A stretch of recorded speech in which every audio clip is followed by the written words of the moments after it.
6 months after the first battle, humanity was winning a war they were supposed to lose. The impossible had become routine. Human ships now matched alien technology, and human tactics had evolved beyond anything the hegemony could counter. Dr. Janet Brooks stood in her new laboratory aboard the research station Liberty. Around her, teams of scientists worked on weapons that would have been fantasy a year ago. Her latest creation hummed quietly on the test bench, a device that could turn an alien ship's own power against itself. "The plasma feedback inhibitor is ready for field testing," she told Admiral Stone over the communication link. "One shot should disable their largest ships." "How long until we can mass produce them?" Stone asked.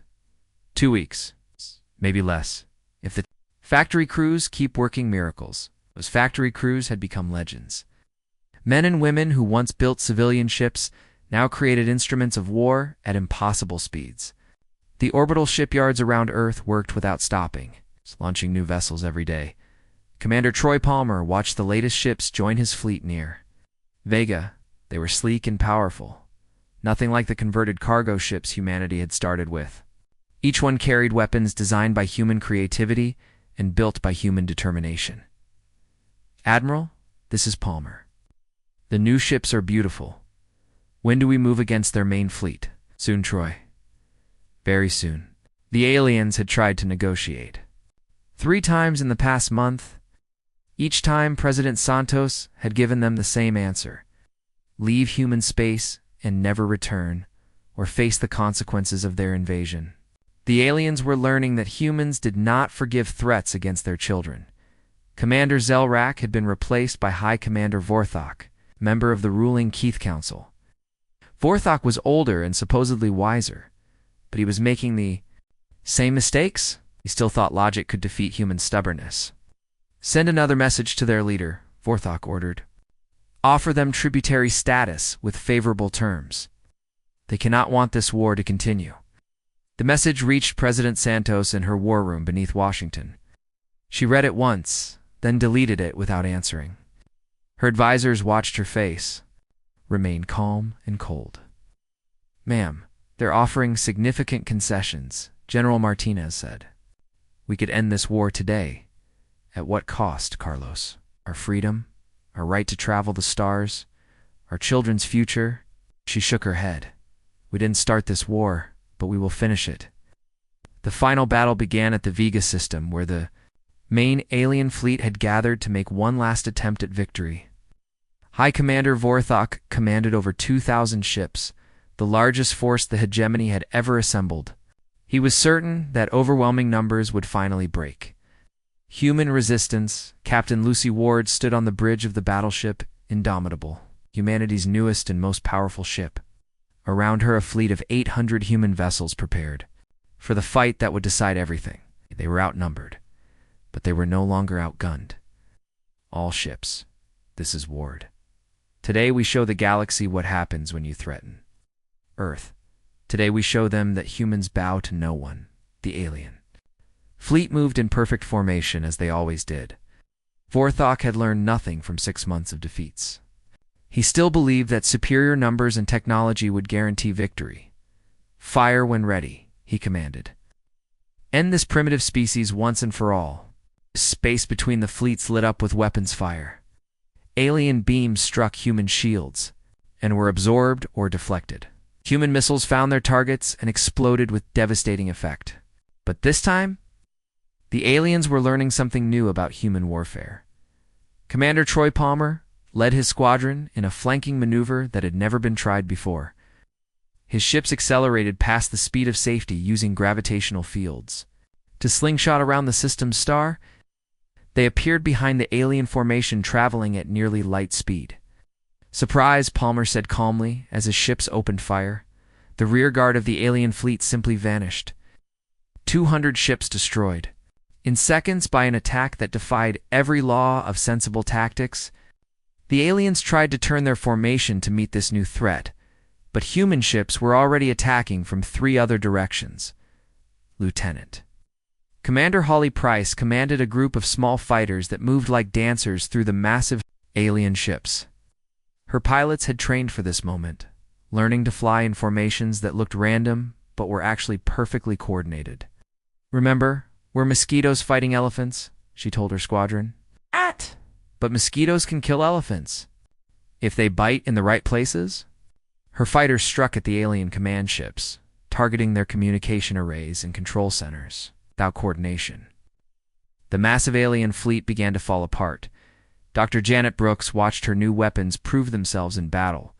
The plasma feedback inhibitors worked exactly as designed, turning alien power plants into bombs that destroyed ships from within. Each shot disabled vessels that should have been unstoppable. "Target their flagship," she radioed to Captain Ward. "One shot should be enough." The Indomitable's main gun fired once. The energy beam struck High Commander Vorthok's ship and disappeared into its shields. For a moment, nothing happened. Then the massive vessel began to glow from within as its own power core turned against it. The explosion could be seen from 3 star systems away. With their command ship destroyed, their formation broken, the alien fleet began to retreat. But Captain Ward was not finished. Humanity had been threatened, and humanity demanded payment.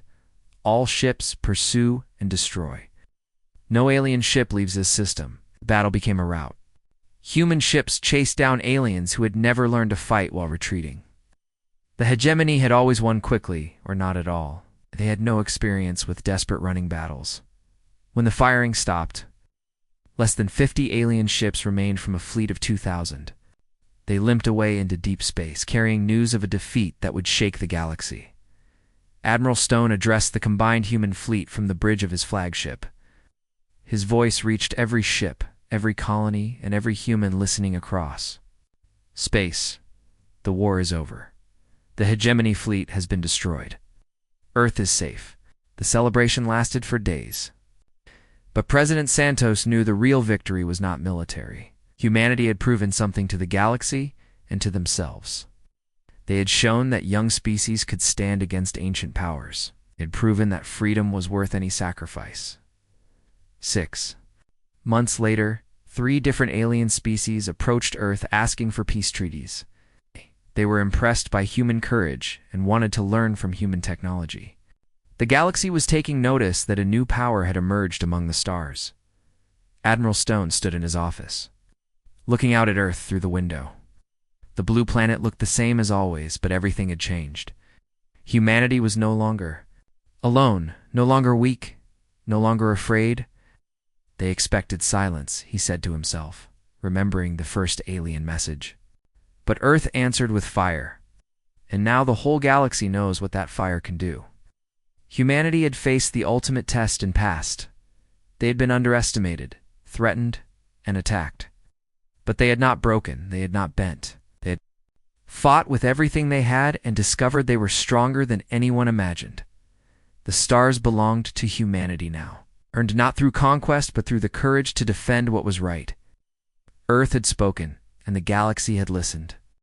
The emergency meeting in Washington started before sunrise.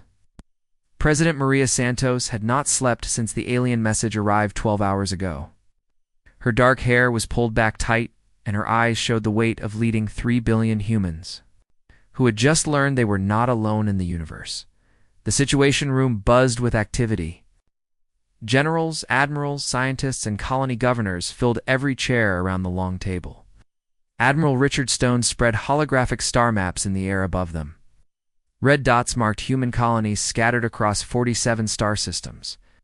Blue dots showed where alien ships had been detected moving toward human space. "The message has been confirmed by all our deep space stations," Admiral Stone said. His voice was steady, but his hands gripped the table edge. "This is real.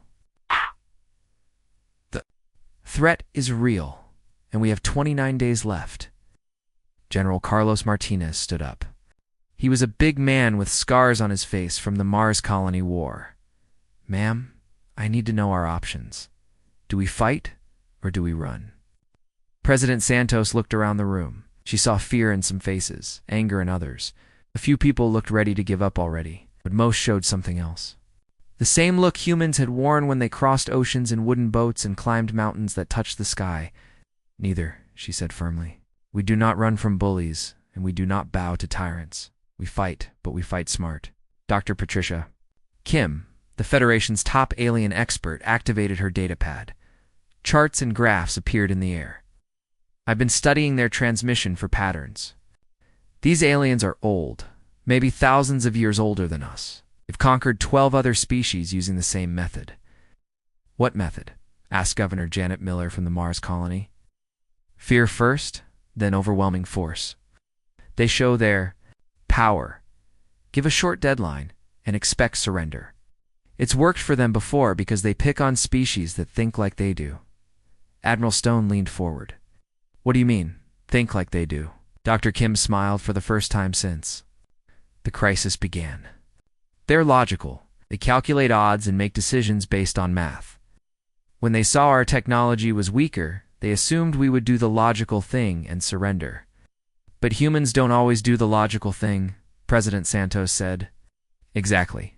We do stupid, brave, impossible things all the time. We fight when we should run, keep going when we should quit. We work together when we should fall apart. The president stood up and walked to the star map. She touched one of the red dots, watching it glow brighter. Dr. Kim, I want you to study everything we know about these aliens. Find their weaknesses. General Martinez, start preparing our defenses. Not just military, but industrial. We're going to need every factory, every shipyard, every person who can hold a wrench.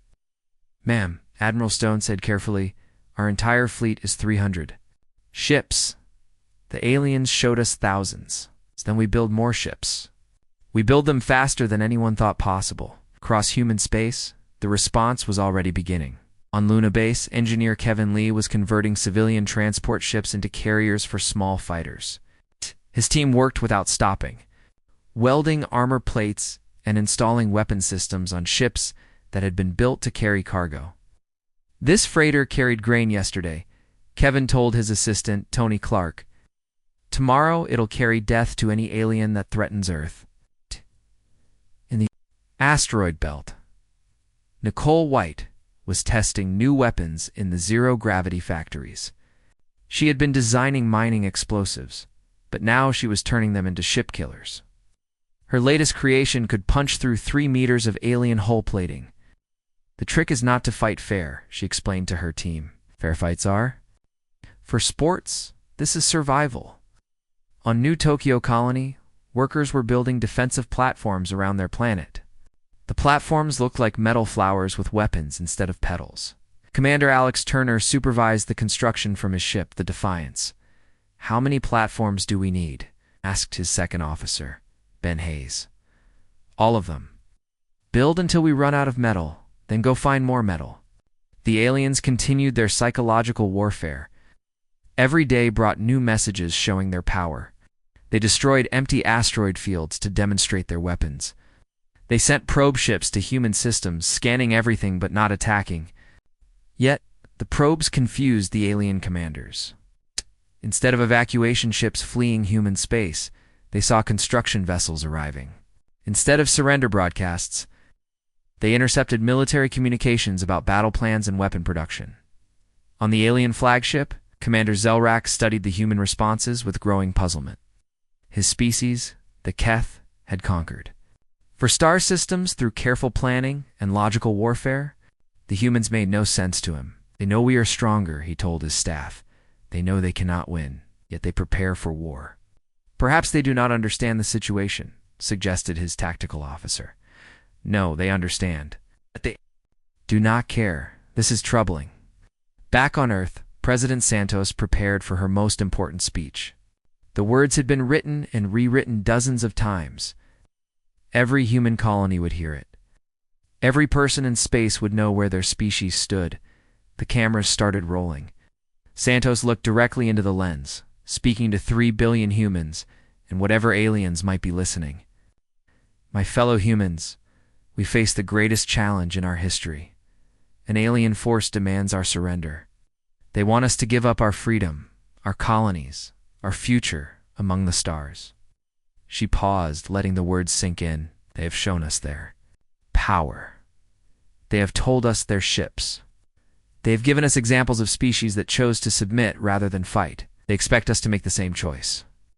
The president's voice grew stronger, but they do not know us. They do not understand. What it means to be human? We are the species that sailed across unknown oceans when we thought the world was flat. We are the people who climbed the highest mountains because they were there. We went to the moon with computers less powerful than a child's toy. She stood up, her hands flat on the desk. We may be young among the stars, but we carry the fire. Of every generation that refused to kneel, our ancestors faced dinosaurs with sharp sticks. They fought ice ages with animal skins and determination. They survived plagues that killed half the world. The camera moved closer. To the aliens watching this message, you expected silence, but Earth answers with defiance. You thought we would calculate the odds and surrender. You forgot that humans have never been good at math when freedom is the equation. President Santos smiled, and it was not a gentle expression. You have 30 days to learn what every tyrant in human history discovered too late. We do not negotiate with those who threaten our children. We do not compromise with those who demand. Our submission, we fight, and we keep fighting until we win, or until there are no humans left to surrender. The transmission ended. Across human space, the response was immediate. Colony governors pledged their full support. Military volunteers flooded recruitment centers. Factories began working around the clock. The aliens had expected fear. Instead, they had awakened something they did not understand. They had awakened humanity. The 30th day arrived with silence from Earth. The alien fleet waited at the edge of the Sol system, expecting surrender messages that never came. Commander Zelrak stood on the bridge of his massive ship, watching his displays with growing confusion. Still no response from the human leadership? He asked his communications officer. None, sir. Only military traffic between their ships and colonies. They are not even trying to negotiate. Zelrak's four eyes blinked slowly. In all his years of conquest, this had never happened. Species always tried to bargain when faced with impossible odds. They offered tribute, asked for more time, or begged for mercy. Humans did none of these things. Send the message we prepared, he ordered. Tell them their time is over. The transmission reached Admiral Stone on the human command ship, Valiant. He listened to the alien ultimatum with a calm expression, then activated his reply beacon. This is Admiral Stone of the Solar Federation Navy. You asked for our answer. Here it is. The signal cut out for a moment. When it returned, Stone's voice was steady and cold. You expected silence, but Earth answers with fire. You wanted our submission, but you'll find our defiance. Welcome to human space. Try to leave it. The alien fleet began moving toward the inner system. Their ships were beautiful and terrible, like black knives cutting through space. They had conquered worlds with these vessels, and they expected Earth to fall just as easily, but humans had been busy during those 30 days. Captain Danny Rodriguez waited with his small fleet near Proxima Centauri. His ships were not beautiful like the alien vessels. They were ugly, functional machines built for war. Some were old cargo ships with armor welded to their hulls. Others were new fighters that looked like metal wasps. Here they come, his sensor officer reported. 20 alien ships moving in perfect formation. Danny smiled grimly. Perfect formation meant predictable movement. Predictable movement meant death against human tactics. All ships execute plan chaos. Break formation and attack from all directions. Make them think we don't know what we're doing. The human ships scattered like startled birds. To the aliens, it looked like panic. They'd seen this before, species falling apart under pressure. They moved to surround the fleeing humans and finish them quickly. The first alien ship exploded before they realized their mistake. Lieutenant Sarah Foster had hidden her fighter behind a small asteroid. When the alien ships passed her position, in their perfect formation, she fired every missile she had into their engines. The explosion lit up space like a new star. "Target down," she called over the radio. They didn't even see me coming. The alien formation broke apart as more human ships attacked from unexpected angles. The aliens had superior weapons and stronger shields, but they could not hit enemies that refused to fight fair. Human ships used the asteroids for cover, appearing and disappearing like ghosts. Commander Zelrak watched the battle with growing alarm. His tactical computers could not predict human movements because the humans had no clear strategy. They attacked when they should retreat, regrouped when they should scatter, and coordinated without any central command. "How are they communicating?" he demanded. "We are jamming all their radio frequencies." "Sir, they appear to be using basic hand signals and light patterns. Sometimes they just seem to know what their allies are doing." On the human side, Captain Rodriguez was proving that 30 years of military experience was worth more than alien technology. He watched his ragtag fleet tear apart ships that were supposed to be invincible. "Foster, cover Martinez while he makes his attack run. Phillips, take your squadron and hit their rear guard. Everyone else, keep them confused." The battle raged. For 6 hours. When it ended, 12 alien ships were destroyed or crippled. The humans lost only 3 vessels, and their crews were rescued by other ships. The remaining alien ships retreated to report what they had seen. Dr. Patricia Kim had been right about alien psychology. The hegemony species were logical fighters, who made careful plans and followed them exactly. They could not adapt when those plans failed. Lieutenant Commander Holly Price proved this during her raid on the alien communication station near Jupiter. Her team of 20 Marines attacked a facility designed to resist armies. "The aliens have 12 guards at the main entrance," she told her squad. "So we won't use the main entrance." Instead, they cut through the station's waste disposal system. The aliens had never considered that anyone would crawl through garbage to reach their equipment. Holly's team destroyed the communication hub and escaped before the aliens even knew they were there. "Mission complete," she reported to Admiral Stone. "The aliens can't coordinate their fleets for at least 6 hours. Across human space, similar victories were adding up. Captain Ryan Clark held the New Geneva colony against impossible odds by using the planet's gravity well to slingshot asteroids at alien ships. The aliens had never seen anything like it. "They're throwing rocks at us." The alien commander complained to his superiors. "How do we defend against enemies who throw rocks?" The human industrial machine was working miracles. Every day brought new ships from the construction yards. Factory workers were building vessels faster than the aliens could destroy them. Engineer Kevin Lee had converted an entire asteroid into a mobile shipyard that could hide in any debris field. "We're not just building ships," he told his exhausted crew. "We're building hope. Every ship that leaves this yard is another chance for humanity to survive." The aliens tried to adapt their tactics, but they were fighting an enemy that changed faster than they could understand. Dr. Janet Brooks had developed new weapons that ignored alien shields. Her plasma cannons turned energy barriers into weapons. Against their users, the beauty of human creativity, she explained to her research team, is that we don't follow the rules. We make new ones. Commander Troy Palmer led the defense of the Vega system with ships that had been built in 12 different colonies. They should not have worked together, but somehow they did. Human pilots from Mars flew alongside miners from the asteroid belt, and colonists from Europa were all human, Palmer told his mixed fleet. "That's the only thing that matters today." The aliens began to realize they had made a terrible mistake. These were not the logical, predictable beings they had studied. Humans fought with passion instead of programming, adapted instead of following doctrine, and refused to accept defeat even when mathematics said they should. On the alien flagship, Commander Zelrak received reports that made no sense. Human ships were appearing in places they could not reach. Human tactics worked despite being impossible. Human morale was increasing with each battle instead of breaking down. "Perhaps we should consider a negotiated peace," his tactical officer suggested. Zelrak's eyes narrowed. The hegemony had never negotiated with inferior species. But then again, the hegemony had never faced anyone like humanity before. The war was far from over, but something fundamental had changed. The aliens had come expecting to fight primitives. Instead, they found themselves facing an enemy that grew stronger, smarter, and more dangerous with every passing day. Earth had answered their ultimatum with fire, and that fire was spreading across the galaxy.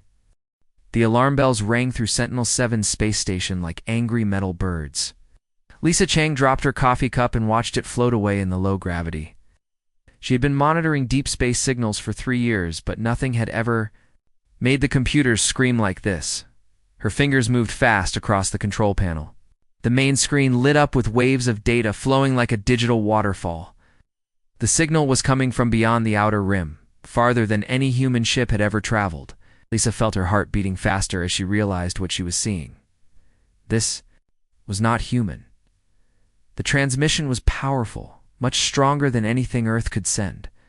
It cut through space noise like a knife through paper. Lisa put on her headphones and listened. Strange sounds filled her ears, like music played on instruments that did not exist. Then the sounds changed into words she could understand. Attention. Primitive species of the third planet. Lisa's hands shook as she started recording.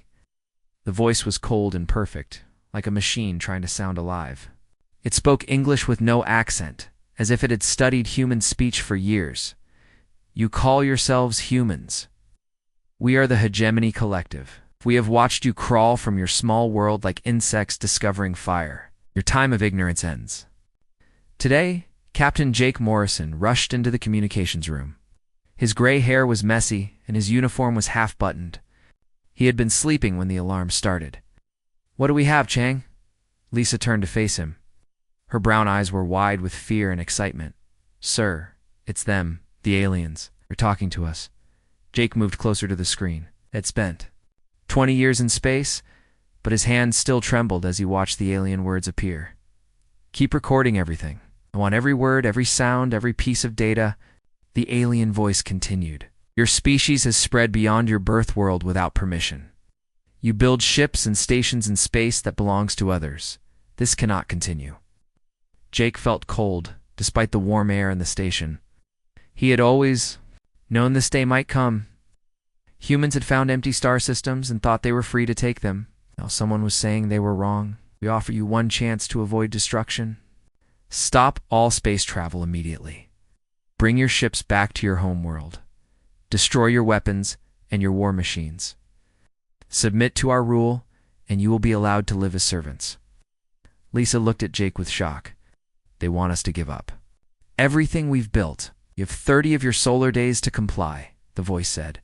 Do not attempt to flee. Do not try to hide. We know where all your worlds are located. We have been watching you for 50% of your years. The transmission showed images now. Huge ships floated in empty space, bigger than any city on Earth. They were black and smooth, like drops of oil frozen in time. Thousands of them filled the screen, arranged in perfect lines that stretched beyond sight. Look upon our fleet and understand your situation. These ships have conquered 12 species before you. Each thought they could resist. Each learned. They were wrong. More images appeared. Dead worlds with empty cities, burned forests and dry oceans. Species that had once been proud and strong, now working in mines and factories for their alien masters. The Zephyrians built great towers that touched their sky. They thought their technology could protect them. Their towers are dust now. The Kolari had minds that could speak across space without machines. They are silent forever. The Vorthan commanded fleets of 1,000 ships. 3 survived to carry our message to others. Jake grabbed the communication panel. This is Captain Morrison of the Solar Federation. We receive your message. The alien voice paused for a moment. When it spoke again, it sounded amused. You speak as if you have a choice in this matter. You do not. Compliance is not a request. It is a requirement. All human colonies will be contacted separately. Your leaders will be given the same message. Some of your kind may choose to resist. This would be unfortunate for them. Lisa watched more ships appear on the screen. They came in different shapes and sizes, but all looked deadly. Some were long and thin like spears. Others were round and covered with weapon ports. A few were so large they had smaller ships flying around them like bees around a hive. Our technology is beyond your understanding. Our weapons can destroy your worlds from distances your ships cannot travel. Your strongest defenses are like paper walls to us. The images changed to show weapons. Firing. Beams of light reached across space and turned asteroids into glowing dust. Energy shields that could protect entire planets collapsed under alien attack. Even the vacuum of space seemed to burn when their weapons fired. We are not without mercy. Surrender quickly and completely, and your species will be preserved. You will work for us, but you will live. Your children will grow up in a galaxy where stronger beings keep them safe from the dangers they cannot face alone. Jake felt anger building in his chest. The aliens spoke like humans were animals that needed to be tamed. They acted like conquest was a gift they were giving to Earth. Refuse our offer, and you will join the extinct races whose bones decorate our victory halls. The choice is yours, but choose quickly. Our patience has limits. The transmission started to fade. The alien voice became distant, like someone walking away while still talking. 30 days, primitive ones. Use them wisely. The signal died. The communications room fell silent except for the hum of machines and the sound of two humans breathing too fast. Lisa turned off the recording equipment with shaking hands. "Captain, what do we do now?" Jake stared at the empty screen for a long moment. His mind was racing with thoughts of Earth, of his wife and children, living there in safety. He thought of the colonies where millions of humans had built new lives among the stars. All of it was threatened now by beings so powerful they treated war like a simple business transaction. "We send this to Earth immediately," he said finally. "Full transmission, everything we recorded. Send copies to all the colonies too. Let every human in space know what's coming." And then Jake looked at Lisa. She was young, barely 25, and had never seen real danger before today. But her eyes showed the same stubborn strength he had seen in humans all his life. The same refusal to quit that had taken them from caves to stars in just a few thousand years. "Then we see if these aliens know humans as well as they think they do."